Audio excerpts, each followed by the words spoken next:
Hi అండి, అందరూ బాగుండాలని కోరుకుంటూ అమెరికాలో అద్దిళ్ళైనా సరేనండి ఇల్లు మారడం అనేది చాలా అంటే చాలా నరకం చూపిస్తుంది అనమాట. ఎందుకు అని అంటే అమెరికాలో ఇల్లు మారాలి అని అంటే మనకి ప్యాకర్స్ అండ్ మూవర్స్ లేకపోతే ఎవరన్నా వచ్చి సర్వీస్ చేయడము లేకపోతే డబ్బులకైనా సరే వచ్చి సర్ది పెట్టడం ఇలాంటివి ఏమీ ఉండవు.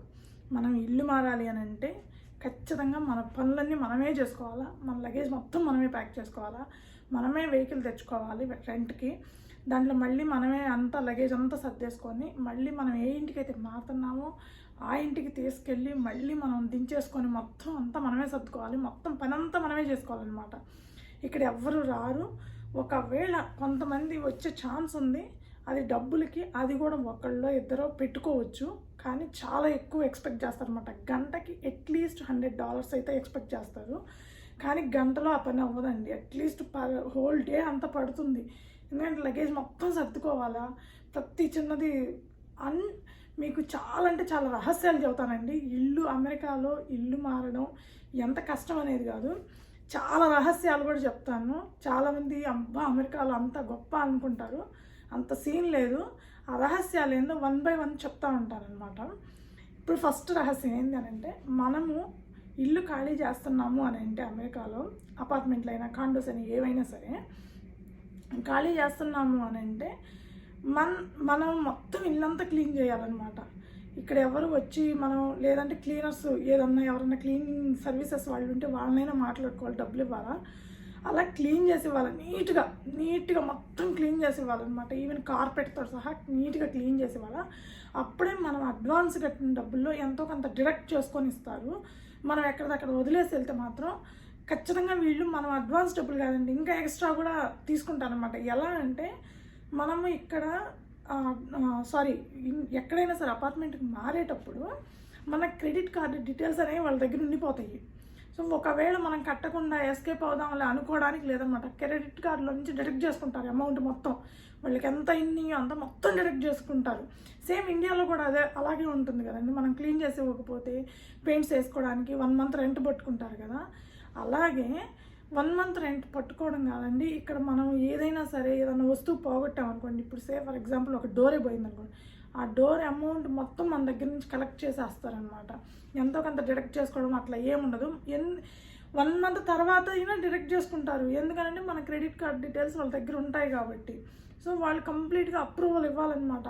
ఆ అప్రూవల్ ఇవ్వడానికి 15 to 30 days టైం పడుతుందన్నమాట. వాళ్ళు మొత్తం చెక్ చేసుకొని అంతా ఓకే అని వేరే టెనెంట్స్ వచ్చి ఏమీ కంప్లైంట్ లేవు అని వాళ్ళు చెప్పి వాళ్ళ టిక్ మార్క్స్ అంతా ఒక చెక్ లిస్ట్ ఇస్తారు. ఆ టిక్ మార్క్స్ అంతా పెట్టేసి ఇస్తేనే మన డబ్బులు మనకి రిలీజ్ అవుతాయి, మనకి ఏమి అమౌంట్ డిడక్ట్ అవ్వకుండా ఉంటాయి. ఇంత పెద్ద ప్రాసెస్ ఉంటుంది అనమాట. ప్లస్ సెకండ్ ఏంటంటే, మనం ఇక్కడ అమెరికాలో అద్దిల్లైనా తీసుకోవాలి అని అనుకుంటే కనుక పేపర్ వర్క్ భయంకరంగా ఉంటుంది, తలనొప్పి వస్తుందండి. అట్లీస్ట్ 3 hours మనం రెంటల్ ఆఫీస్ దగ్గర స్పెండ్ చేయాల్సి వస్తుంది అనమాట. అంత పెద్ద ప్రాసెస్ ఉంటుంది. ఒక 40-50 పేజీలు ఇస్తారు, వాటి మీద సంతకాలు పెట్టాలంటారు. న్యూసెన్స్ వ్యవహారం అంతా ఉంటుంది అనమాట. కరెంట్ మనం ఆల్రెడీ ఇక్కడ ఉంటుంటే కనుక వేరే ఇంటికి ట్రాన్స్ఫర్ అవుతుంటే డిటిఈ ట్రాన్స్ఫర్ పెట్టమంటారు, ఎంఎటీఎస్ ట్రాన్స్ఫర్ ఉంటుంది. అసలు చెత్త ప్రాసెస్ అంతా ఉంటుందన్నమాట. ఆ ప్రాసెస్ అంతా ఎవరైనా ఆఫీస్ వర్క్కి వెళ్ళే వాళ్ళకి చాలా కష్టం. ఏదో సాటర్డే సండే మళ్ళీ ఉండరు, లీజింగ్ ఆఫీస్ వాళ్ళు రెంటల్ ఆఫీస్ వాళ్ళు ఉండరు, సాటర్డే మాత్రమే ఉంటారనమాట. ఆ సాటర్డే రోజే ఎవరైనా వర్క్ చేసుకునే వాళ్ళు ఉంటే వెళ్తే ఆ రోజంతా అక్కడ ఫినిష్ అయిపోతుంది. అంత దరిద్రంగా ఉంటుందన్నమాట ప్రాసెస్, చాలా చిరాకు వస్తుంది అనమాట. సో ఇది సెకండ్ సీక్రెట్. ఇంకా చాలా ఉన్నాయి ఇట్లాంటివి, మన ఇండియన్స్ చేసేవి అన్నీ చెప్తాను. కాకపోతే కొంచెం టైం తర్వాత నేను ఇప్పుడు ప్రస్తుతానికి అయితే మా ఇల్లు చూపిస్తానండి. అంత దరిద్రంగా ఉందో దర్చుకోబాకండి ఎవరు. అలాగే మేము మూవ్ అయ్యే ఇల్లు కూడా చూపిస్తాను. ఎందుకు మూవ్ అవుతున్నాము అనేది తర్వాత చెప్తాను. చూస్తున్నారు కదండి, ఇదంతా లగేజ్, దీన్నంతా సర్ది మనమే ఓన్గా మూవ్ చేసుకోవాలి. ఒకవేళ స్టూడెంట్స్ని మాట్లాడుకున్నా స్టూడెంట్స్ కూడా భయంకరంగా ఎక్స్పెక్ట్ చేస్తారు. గంటకి, నాకు తెలిసిన మా ఫ్రెండ్ చెప్పింది, గంటకి $70 నుంచి $80 ఎక్స్పెక్ట్ చేస్తున్నారంట. ఈ లగేజ్ని మొత్తం మూవ్ చేసి మళ్ళీ అక్కడ సెట్ చేయాలి అంటే తక్కువలో తక్కువ మనం ఆ రోజుకి అట్లీస్ట్ పర్ పర్సన్కి దాదాపు $500 నుంచి $1000 దాకా ఇవ్వాల్సి వస్తుంది, ఇద్దరు పిలుచుకుంటే కనుక. సో కొత్త ఇంటికి మొత్తం మూవ్ చేసామండి.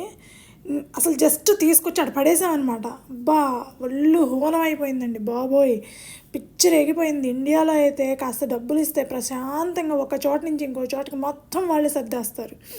ప్రతిదీ మనమే తీసుకొని చూడాలా, పనికిరాని తీసేయాలా, పనికొచ్చేవి పెట్టుకోవాలా. బాబోయ్ టార్చర్ అండి బాబు ఇది. పిల్లలు ఏందో ఈ టార్చర్ అనిపించింది నాకైతే. ఫస్ట్ టైం ఇల్లు మారడం ఇంత నరకమా.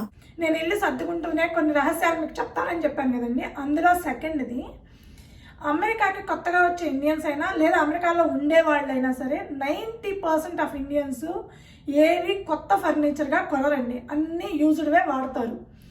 ఇంక్లూడింగ్ సోఫా సెట్లు అయినా, డైనింగ్ టేబుల్స్ అయినా, టీవీ అయినా, టీపాయిల్ అయినా, లేదంటే బెడ్ ఫ్రేమ్స్ అయినా, లేదా లైట్స్ అయినా, వర్క్ చేసుకోవడానికి టేబుల్స్ చైర్స్ అయినా సరే అన్నీ యూజ్డ్వే కొంటారు. ఎందుకు ఇలా కొంటారు అని అంటే దీనికి ఒక చిన్న లాజిక్ ఉందండి. అదేంటంటే ఇక్కడ అమెరికాలో మనకి ఎక్కడ జాబ్ వస్తే అక్కడ మూవ్ అవ్వాలి. ఎప్పుడు జాబ్ పోతుందో తెలియదు, ఎప్పుడు జాబ్ ఉంటుందో తెలియదు, ఎక్కడ వస్తుందో తెలియదు. కాబట్టి సేఫ్ సైడ్ ఇండియన్స్ అందరూ యూజ్డ్ సెకండ్ హ్యాండ్ వస్తువులే కొనుక్కొని అవి యూజ్ చేసుకుంటూ ఉంటారు.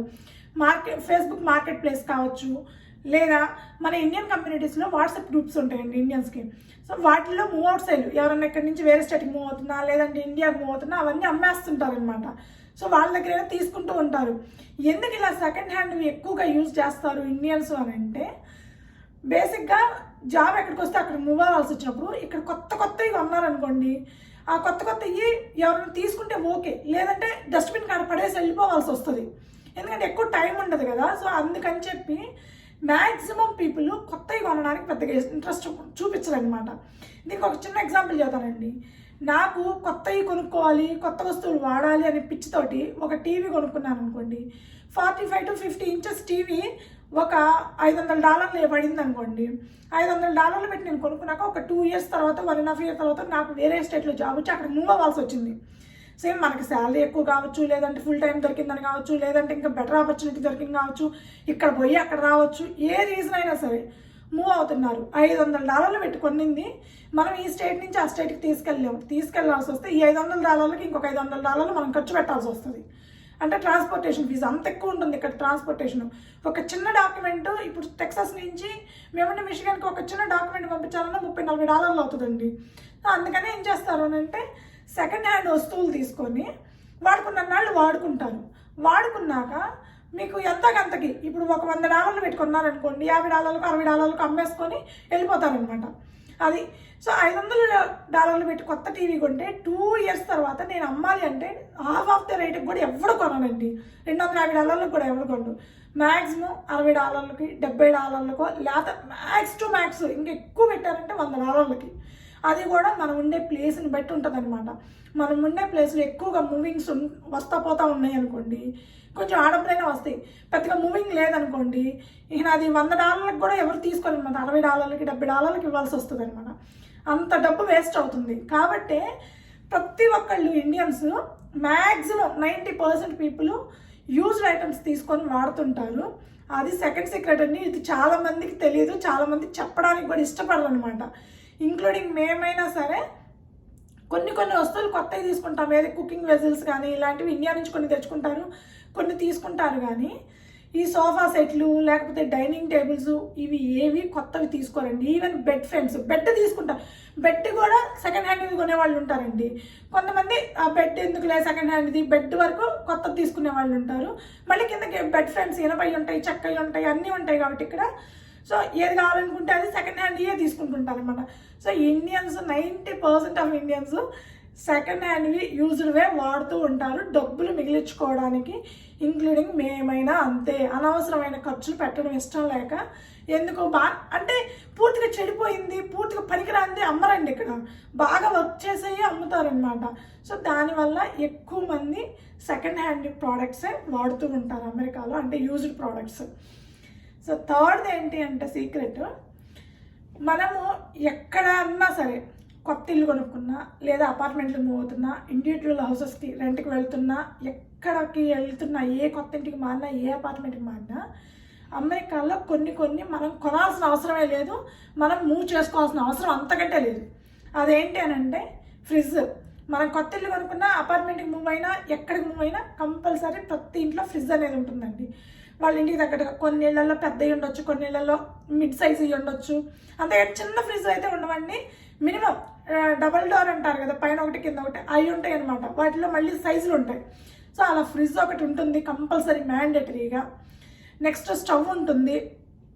స్టవ్, ఓవెన్ మ్యాక్సిమం ఉంటాయి. అవి 2 కంపల్సరీ ఉంటాయి అనమాట, అవి ఉంటాయి. థర్డ్ది డిష్ వాషరు, అది మ్యాండేటరీగా ఉంటుంది. ఫోర్త్ది డ్రయరు, వాషరు. ఇది అపార్ట్మెంట్స్లో అయితే కొన్ని అపార్ట్మెంట్స్లో కామన్గా ఉంటుందండి. ఒక 8 ఫ్యామిలీస్కో లేకపోతే 5 ఫ్యామిలీస్కో కలిపి ఒక వాషరు, ఒక డ్రయరు ఉంటుంది.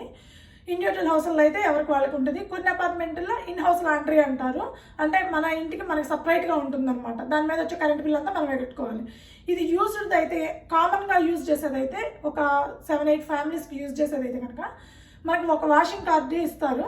ఆ కార్డులో మనం రీఛార్జ్ చేయించుకొని యూజ్ చేసుకోండి అనమాట. సో బేసిక్గా ఏంటంటే కొన్ని వస్తువులు అయితే మనం అస్సలు కొనాల్సిన అవసరం లేదు, మనం అసలు మూవ్ చేసుకోవాల్సిన అవసరమే లేదు. అందులో డిష్ వాషర్ ఉంటుంది, dish washer, fridge, stove, oven, dryer, washer, ఇవన్నీ కామన్గా ప్రతి ఇంట్లో ఆటోమేటిక్గా ఉంటాయండి. ఈవెన్ కొత్త ఇల్లు కొనుక్కున్నా కూడా బిల్డర్ అవి కంపల్సరీ ఇస్తారు. కాకపోతే మన ఇండియన్స్ ఏంటంటే కొత్తగా ఇల్లు కొనుక్కున్న వాళ్ళు అన్నీ ఉంచుకుంటారు, కానీ ఒక ఫ్రిడ్జ్ మాత్రం చేంజ్ చేస్తుంటారు కొంతమంది. ఎందుకనంటే అది వాడు బేసిక్ అది ఇస్తాడనమాట. ఫ్రిడ్జ్ అంటే డబుల్ డోరే, బేసిక్ స్టైల్ ఇస్తాడనమాట. అలా కాకుండా మనకి స్క్రీన్ ఉండాలా, పెద్దది ఉండాలా, బయట యాక్సెస్ అంటే బయట కెమెరా పెట్టుకుంటే దానికి యాక్సెస్ ఉండాలా, అది చూసుకుంటూ ఉండాలా, ఇట్లా అప్గ్రేడెడ్ వర్షన్ కావాలి అనుకుంటే ఆ అమౌంట్ వాడు ఫ్రిడ్జ్ మీద ఎంతైతే ఖర్చు పెట్టాడో ఆ అమౌంట్ వీళ్ళకి రిటర్న్ ఇస్తారనమాట. వీళ్ళు ఇంకొంచెం అమౌంట్ యాడ్ చేసుకొని కొత్త ఫ్రిడ్జ్ కొనుక్కుంటూ ఉంటారు. సేమ్ డిష్ వాషర్ అవి ఏం మార్చుకోరు, కానీ మళ్ళీ వాషరు, డ్రయరు, బట్టలు ఉతుక్కునేది, ఆరబెట్టుకునేవి మాత్రం వాళ్ళు బేసిక్ మోడలే ఇస్తారు. సో ఒకవేళ అడ్వాన్స్డ్ మోడల్ కావాలి అనుకుంటే ఆ అమౌంట్ మనకి ఇచ్చేస్తారు, కాబట్టి మనం ఇంకొంచెం అమౌంట్ వేసుకొని కొనుక్కోవచ్చు. ఇది కొత్త ఇళ్ళకి జరిగేది. పాత ఇళ్ళకి, అపార్ట్మెంట్లకి, లేకపోతే ఆల్రెడీ అద్దెలకి ఇచ్చుకునే ఇళ్ళకైతే మాత్రం ఇన్బిల్ట్ ఉంటాయి, అవే యూజ్ చేసుకోవాలన్నమాట. అపార్ట్మెంట్లో కూడా ఇవన్నీ కామన్గా ఉంటాయండి. సో ఇవి ఏవి కొనక్కర్లేదు, ఏవి మూవ్ చేసుకోక్కర్లేదు. సో ఇది 3వ రహస్యం అనమాట. ఇంకా కొన్ని ఉన్నాయి, అవి చాలా ఉన్నాయండి. అవన్నీ ఎప్పుడన్నా టైం కుదిరినప్పుడు చిన్న చిన్నగా చెప్తాను. ఇవి మోస్ట్ ఇంపార్టెంట్ థింగ్స్ అనమాట. ఇవి నేను ఇప్పుడు వరకు చెప్పినవన్నీ మోస్ట్ ఇంపార్టెంట్, ఎవరికి బయటికి రాని రహస్యాలు అనమాట.